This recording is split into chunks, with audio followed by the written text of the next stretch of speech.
परशुराम महाभारत काल के सर्वश्रेष्ठ ऋषि थे। वे कर्ण तथा द्रोणाचार्य के गुरु थे, जो कौरवों की सेना में थे। परशुराम जन्मजात ब्राह्मण थे। उन्होंने किसी भी क्षत्रिय को अपने पराक्रम, दृढ़ इच्छा शक्ति, दृढ़ निश्चय एवं साहस से पराजित करने की प्रतिज्ञा की थी। सदियों पूर्व त्रेता युग में एक ऋषि थे, जिनका नाम जमदग्नि था। वो महाज्ञानी तथा अत्यधिक उदार थे। ओम नमः शिवाय, ओम नमः शिवाय, ओम नमः शिवाय, ओम नमः शिवाय, ओम नमः शिवाय, ओम नमः शिवाय। उनके पास एक दिव्य धेनु थी। वो उसी से अपने समीप आने वालों की इच्छा पूर्ति कर देते थे। उनकी पत्नी देवी रेणुका इस धेनु के प्रति पूर्णतः समर्पित थी। उनके 7 पुत्र थे। 7वें पुत्र का नाम था राम। प्रतिदिन राम की माता तालाब के किनारे जाकर मिट्टी एकत्रित करके उससे पूजा हेतु जल पात्र का निर्माण करते। एक दिवस जब वो जल पात्र हेतु मृदा संचित कर रही थीं, उस समय उन्होंने कुछ गंधर्वों को देखा, जो देवराज इंद्र के दूत थे। ये गंधर्व कितने रूपवान दिख रहे हैं। क्या ये वास्तव में संभव है कि दैवीय प्राणी इतने आकर्षक होते हैं? देवी रेणुका गंधर्वों के सौंदर्य पर इतनी मोहित थीं कि वो जल पात्र का निर्माण नहीं कर पा रही थीं। गंधर्वों के आकर्षण ने उनकी एकाग्रता को भंग कर दिया था। घंटों व्यतीत हो गए, किंतु वो आश्रम नहीं लौटी। उन्होंने अत्यंत प्रयास किया, किंतु पात्र नहीं बना। साय होने पर जमदग्नि अत्यंत चिंतित हो गए। पूर्ण एकाग्र होने पर वो सब कुछ देख सकते थे।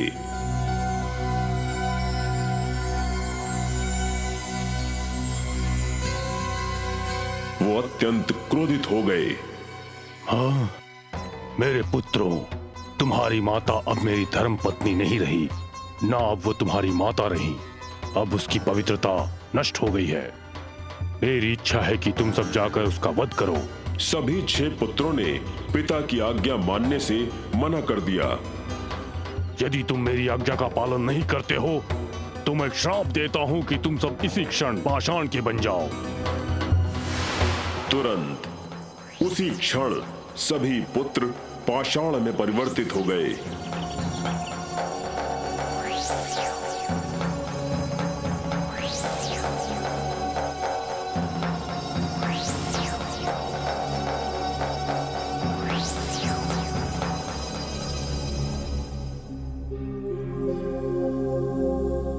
राम ये सब देखकर स्तब्ध रह गए। पिताश्री, आप सभी ऋषियों में सर्वश्रेष्ठ हैं, किंतु मैं अपने भाइयों तथा अपनी माता के बिना क्या करूंगा? यदि तुम वैसा ही करोगे जैसा मैं कहता हूं, तो मेरे श्राप से बच जाओगे। अन्यथा तुम्हारी भी स्थिति ऐसी ही होगी। पिताश्री, आपकी आज्ञा का पालन होगा। मैं माताश्री का वध करके अभी वापस आता हूँ। राम, तुम वास्तव में मेरे सच्चे पुत्र हो। जाओ तथा अपनी माता का शीश काट डालो। राम तालाब की ओर चल पड़े।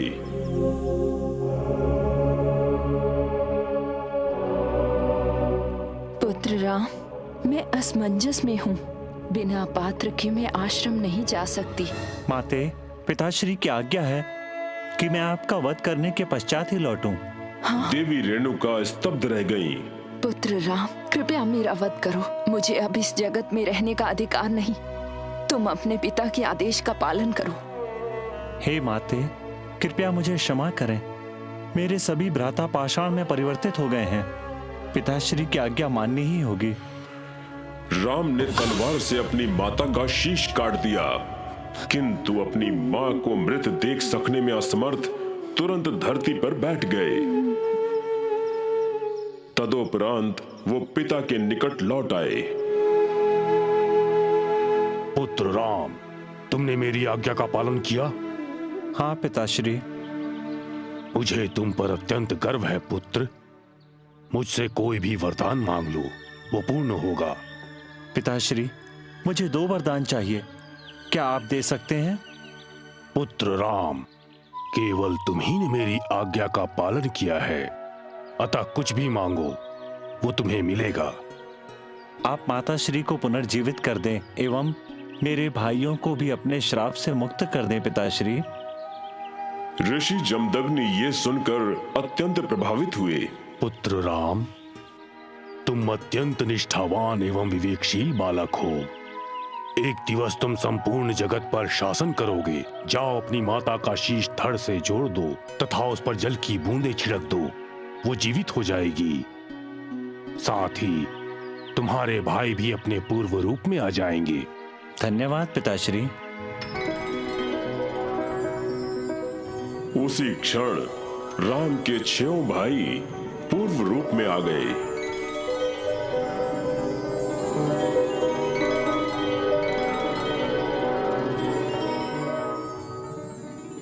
इसके पश्चात राम दौड़कर तालाब के किनारे पहुंचे तथा पिताश्री ने जैसा कहा था वैसा ही किया। तुरंत उनकी माता जीवित हो उठी।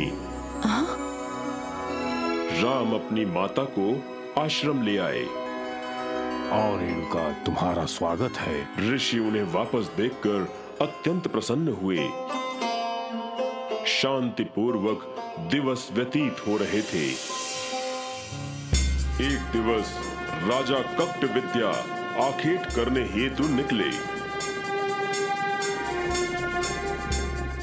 वे तथा उनके अनुचर महर्षि जमदग्नि के आश्रम पहुंच गए। आपको सादर प्रणाम है महर्षि। आखेट हेतु जा रहे थे तो मार्ग में आपसे मिलने की इच्छा हुई। हम अत्यंत भूखे तथा प्यासे भी हैं। प्रतापी राजा, कृपया आप तनिक विश्राम करें तथा अपने अनुचरों को भी विश्राम हेतु कहें। इस मध्य में भोजन की व्यवस्था करता हूँ। महर्षि के पास सुरभि नाम की एक दिव्य धेनु थी। वो अनेक लोगों की क्षुधा शांत कर सकती थी। ऋषि जमदग्नि ने इस धेनु के माध्यम से सभी को भोजन कराया। हे महर्षि, भोजन अत्यंत स्वादिष्ट है। मैंने पहले कभी भी ऐसा भोजन नहीं किया, यहाँ तक कि अपने महल में भी नहीं। आप कभी भी हमारे आश्रम में आकर भोजन ग्रहण कर सकते हैं महाराज।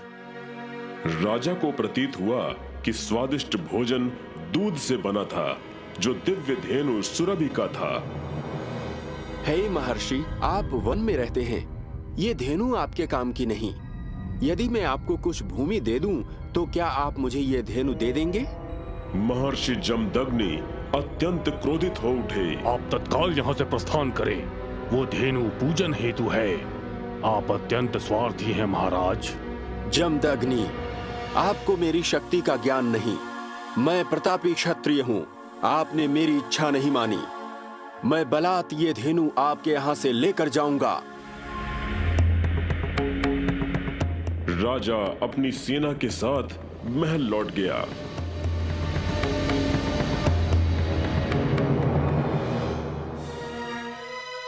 एक दिवस उसने अपने कुछ सैनिकों को आश्रम से धेनु चुरा लाने हेतु भेजा। जाओ, ऋषि जमदग्नि के यहाँ से उस दिव्य धेनु को बलपूर्वक लेकर के आओ। किंतु जब सैनिक वहां पहुंचे, महर्षि ने उन्हें मार दिया। तुम्हारा ये दुस्साहस! क्या उसने मेरे सैनिकों का वध कर दिया? मैं उसे नहीं छोड़ूंगा। राजा कपट विद्या ने आश्रम जाकर महर्षि जमदग्नि का वध कर दिया। पुत्र राम, ये राजा निर्दयी एवं शक्तिशाली हैं। तुम्हारे पिता के धेनु देने से मना करने पर उसने इनका वध कर दिया। क्षत्रिय शासकों में इसके समान शक्तिशाली कोई नहीं। अब मैं तुम सबको अकेले लेकर कैसे रहूंगी? आप चिंतित न हो माते, मैं सभी क्षत्रियों का वध करने की शपथ लेता हूँ। राम ने भगवान शिव का ध्यान लगाया एवं जब वो भगवान शिव में पूर्णतः लीन हो गए, तब भगवान शिव उनके समक्ष प्रकट हो गए। उठो पुत्र, मुझे बताओ तुम्हें क्या चाहिए। मेरे पिता का वध कर दिया गया। मैं माता के अश्रु नहीं देख सकता। मुझे क्षत्रियों का नाश करने की शक्ति दें, जिससे वो पुनः उत्पन्न न हो सके। आपसे प्रार्थना है कि मुझे सभी क्षत्रियों से लड़ने की शक्ति एवं साहस प्रदान करें। मुझे आशीर्वाद दें प्रभु। प्रिय पुत्र, मैं तुम्हें एक परशु दूंगा जिसे तुम अस्त्र के रूप में उपयोग करना। जब तक ये परशु तुम्हारे पास रहेगा तुम्हें कोई भी परास्त नहीं कर पाएगा। अब से तुम परशुराम के रूप में जाने जाओगे। परशु धारण किए हुए राम, तुम विश्व विजयी बनोगे। समस्त क्षत्रिय तुम्हारे चरणों पर गिरकर तुमसे क्षमा मांगेंगे। मेरा आशीर्वाद तुम्हारे साथ है पुत्र। परशुराम भगवान शिव से आशीर्वाद पाकर अत्यंत हर्षित थे। वो परशु के साथ आश्रम वापस आ गए। माते, भगवान शिव ने परशु प्रदान करके मुझे आशीर्वाद दिया है। अब मैं अपने पिता के वध का प्रतिशोध ले सकता हूँ। जाओ पुत्र, उस निर्दयी राजा को पराजित करके बताओ हम कौन हैं। जो आज्ञा माते।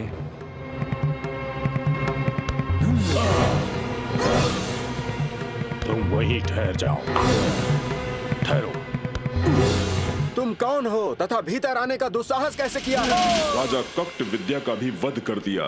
ये समाचार चतुर्दिक फैल गया कि एक ब्राह्मण युवक ने क्षत्रिय राजा का वध कर दिया।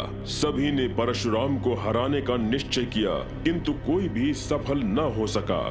संपूर्ण क्षत्रिय साम्राज्य परशुराम तथा उनके अलौकिक परशु से आतंकित हो उठा। परशुराम का अत्यंत उच्च शिक्षित व्यक्तित्व के रूप में विकास हुआ। वो पराक्रम में एक क्षत्रिय के समान थे तथा विद्वता में एक ब्राह्मण के समान। अपना ध्यान लक्ष्य की ओर केंद्रित करो तथा अपनी समस्त शक्तियों को लक्ष्य प्राप्ति हेतु संकलित करो। शीघ्र ही उन्होंने शिक्षा देनी प्रारंभ कर दी। द्रोणाचार्य उनके प्रिय शिष्य थे। उन्होंने कौरवों तथा पांडवों को शिक्षित किया एवं तत्पश्चात वो कौरवों के मुख्य सेनापति बने। एक समय पांडवों की माता कुंती का ज्येष्ठ पुत्र कर्ण द्रोणाचार्य के समीप धनुर्विद्या सीखने हेतु गया। प्रणाम गुरुदेव, मैं एक निर्धन ब्राह्मण पुत्र हूँ। धनुर्विद्या सीखने की मेरी तीव्र इच्छा है। क्या आप मुझे अपने शिष्य के रूप में स्वीकार करेंगे? युवक, मैं तुम्हें शिक्षा देकर अत्यंत प्रसन्न होता, किंतु मैं मात्र क्षत्रिय राजकुमारों को ही शिक्षा दे सकता हूँ। तुम मेरे गुरु परशुराम से कहो, हो सकता है वो तुम्हें शिष्य स्वीकार कर ले। धन्यवाद गुरुदेव। हे सूर्यदेव, कृपया आप मुझे पुत्र रत्न का आशीर्वाद दें। कर्ण कुंती का देव पुत्र था। वो जब अविवाहित थी तब उसने कर्ण को जन्म देकर एक नदी में प्रवाहित कर दिया था।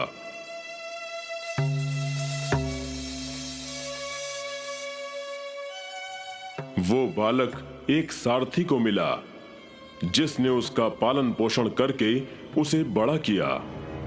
यद्यपि कर्ण जन्म से एक क्षत्रिय था, किंतु सभी उसे सारथी का पुत्र अर्थात निम्न जाति का कहकर चढ़ाते थे। पुत्र, तुम दूसरों द्वारा कही गई बातों की तनिक भी चिंता मत किया करो। तुम अपने गुणों को पहचानने का प्रयास किया करो। अतः वो ब्राह्मण पुत्रों की भांति उच्च वर्गीय शिक्षा नहीं ग्रहण कर सकता था। वो परशुराम से मिलने गया। प्रणाम स्वीकारें गुरुदेव। मैं एक निर्धन ब्राह्मण पुत्र हूँ तथा धनुर्विद्या सीखना चाहता हूँ।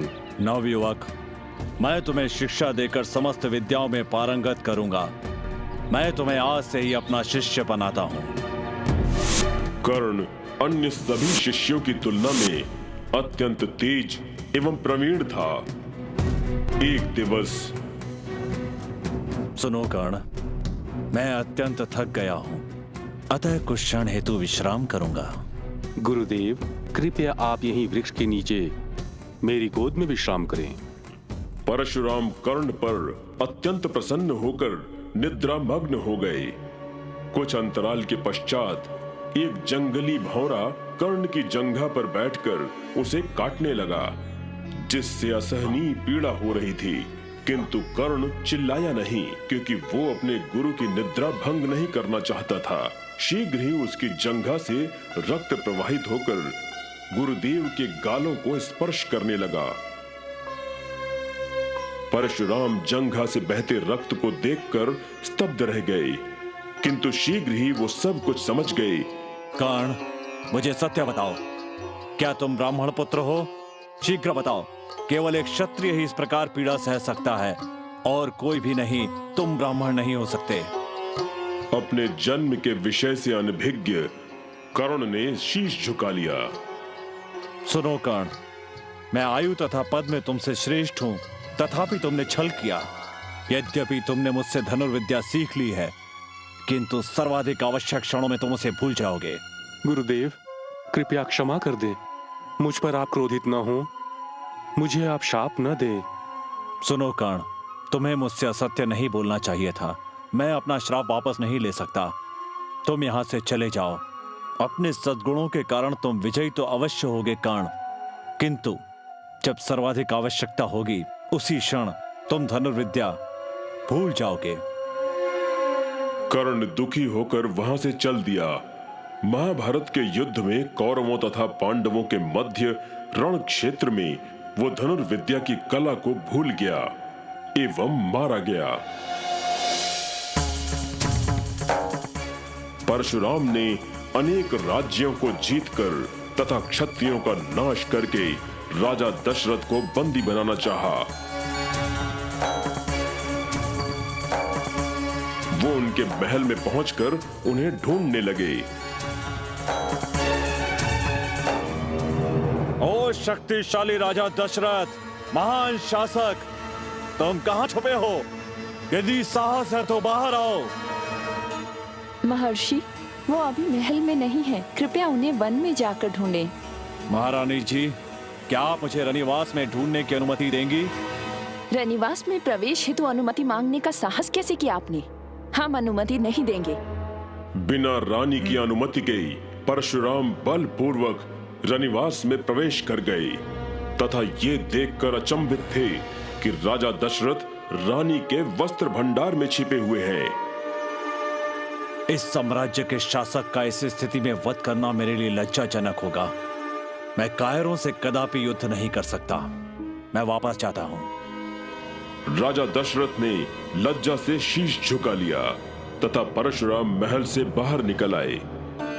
समय व्यतीत हुआ एवं दशरथ नंदन राम युवक हो गए।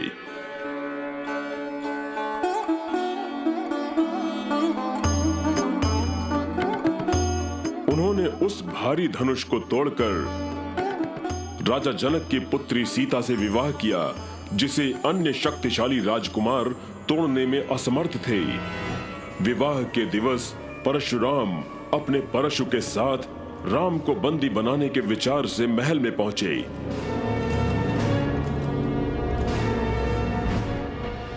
स्वागत है परशुराम का, वो महान विजेता जिसने पृथ्वी के सभी क्षत्रियों को भयभीत कर दिया है। राम को प्रथम बार देखकर परशुराम अवाक रह गए। परशुराम, कैसे आना हुआ? आप अपना परशु उठाएं। मुझे बंदी बनाने आए हैं ना? बनाइए।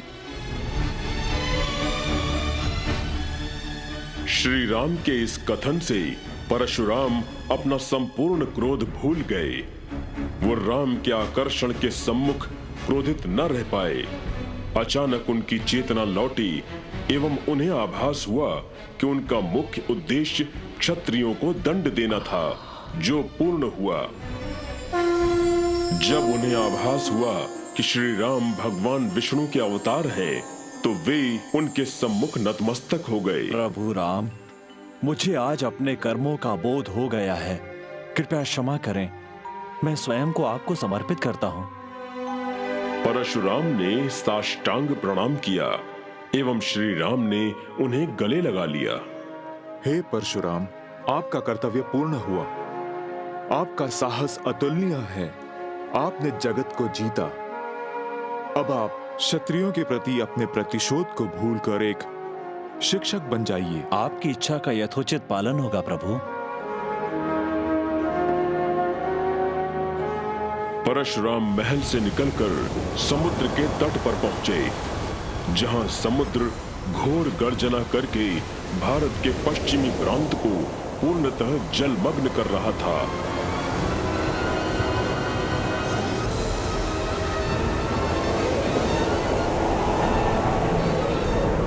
ओ प्रिय समुद्र, तुम वही अपनी सीमा के भीतर ठहर जाओ तथा इस पावन भूमि पर प्रवेश का साहस मत करो।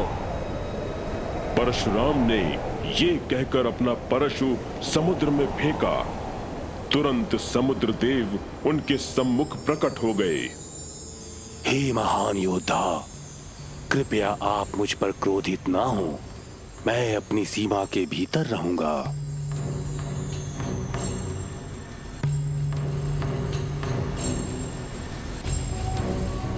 इस प्रकार पश्चिम भारत में कोंकण एवं मलबार की भूमि परशुराम के कारण सुरक्षित हो गई। परशुराम परशु त्याग कर अपने महल में वापस आ गए तथा जीते हुए सभी राज्यों को उनके राजाओं को पुनः लौटा दिया। सभी राजाओं तथा उनके बांधवों ने परशुराम से शिक्षा ग्रहण की। परशुराम ने अपनी संपूर्ण संपदा का त्याग करके उसे निर्धन लोगों में वितरित कर दिया तथा स्वयं ध्यान में लीन होकर अमर हो गए। परशुराम को चिरंजीव माना जाता है, अर्थात जो आज भी जीवित हैं, उनकी आत्मा सदैव अमर है। ब्राह्मण कुल में जन्म लेकर उन्होंने अपने पिता की आज्ञा का पालन करते हुए अपनी माता का वध किया। तत्पश्चात पुनः अपने विवेक से उन्हें जीवित कर दिया। वो अपनी माता के प्रति पूर्णतः निष्ठावान थे। संपूर्ण जगत के क्षत्रियों को पराजित करके उन्होंने अपनी माता को संतुष्ट किया तथा पिता के प्रतिशोध को पूर्ण किया।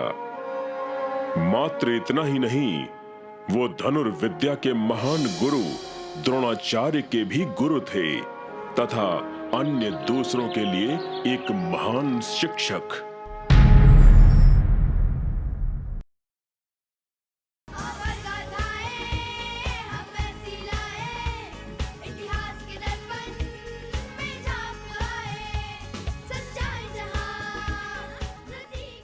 भगवान विष्णु सभी जीवों के पालन करता है। स्वाभाविक रूप से अपनी भव्यता तथा सुस्पष्टता को अभिव्यक्त करते हुए मनमोहक मुस्कुराहट तथा शांत भंगिमा के साथ वो विशालकाय नाग